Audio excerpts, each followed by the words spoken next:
What do you think of when you think of the word Holocaust?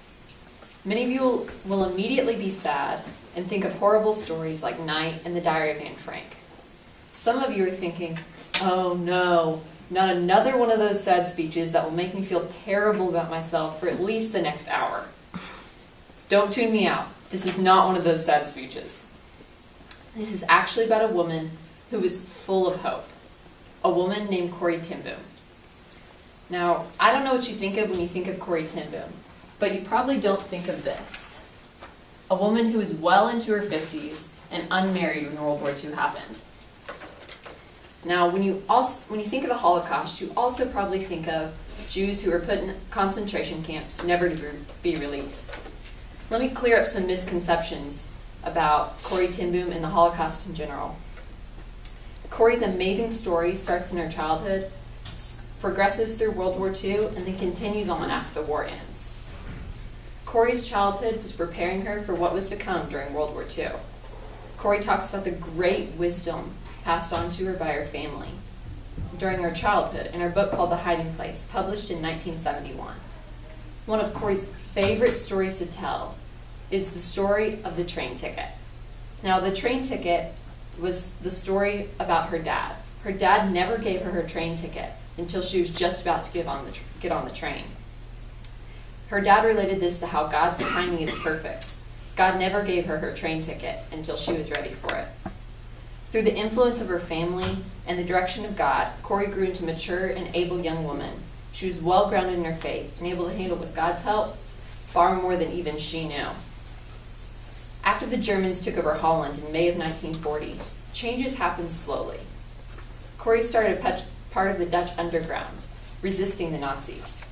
The website run by the Corrie ten Boom Foundation, published in 2002, CorrieTenBoom.com, estimates that Corrie and her family saved over 800 Jewish lives.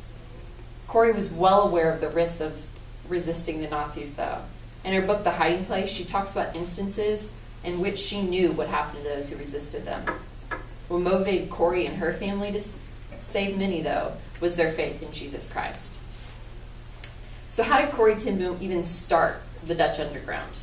Investors Business Daily has an article titled, By Her Extraordinary Bravery, published by Sean Higgins on January 23, 2006, which I accessed through Galenet. It explains how Corrie started small. She helped one person, and that led to another, and that led to another, and it just kept growing. She had zero experience with resisting the Nazis and relied on experience and the advice of others. In her room, there was a false wall, which hid any that weren't really supposed to be there. What Corrie did was nothing short of a miracle. However, as the resistance network grew, so did the risk. The website USHMM.org, which stands for the United States Holocaust Memorial Museum, and the Holocaust Encyclopedia, notes that on February 28, 1944, Corrie ten Boom and her family were raided by the Gestapo police. They captured over 30 people. After a couple days, though, all were released. All but Corrie, Betsy, and her father. Caspar ten Boom, her father, after 10 days, died. However, all the people that were hidden behind the false wall in Corrie's room survived to tell the tale. Neither sister despaired while they were in the concentration camp. Instead, they spent the time sharing who Jesus is. The Hiding Place tells a hilarious story of faith while in the camp, when Betsy started thanking God for everything around her, even the fleas. Corrie just looked at her and said, "No, Betsy, that's too much. You can't thank God for the fleas." This is just so hilarious to me because I can imagine the incredulous expression on Corrie's face. It'd be like if someone looked at you and said, "I am so thankful for those mosquitoes. They bite me and make me itch, and they just make my life miserable, and I'm so grateful for them."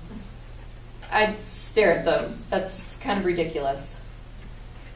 But the amazing part of the story is that later Corrie found out that maybe they had reason to be grateful for these fleas. The guards refused to enter the barracks because of the fleas. The United States Holocaust Memorial Museum, or USHMM.org, reveals how sadly, though, Betsy died in December 1944.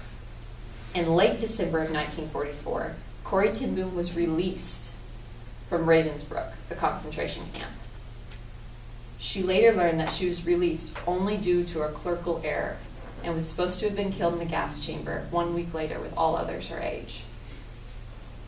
After the war ended, Corrie's role as a leader did not end. She continued and even expanded her work. CorrieTenBoom.com shows just how far-reaching that work was. She traveled to over 60 countries, sharing the news that Jesus is victor. She received numerous awards for her work, including being knighted. She wrote many books and had a movie made about her life. However, she received one of the greatest awards at her death. In Jewish culture, it's considered a great honor to die on your birthday. Corrie died on her 91st birthday, April 15, 1983. Corrie learned to follow God in her childhood and put her faith into action during and after World War II. Corrie is a woman of faith who I look up to. Corrie's story is one of joy and faith in hardship. One day I look forward to meeting Corrie in heaven.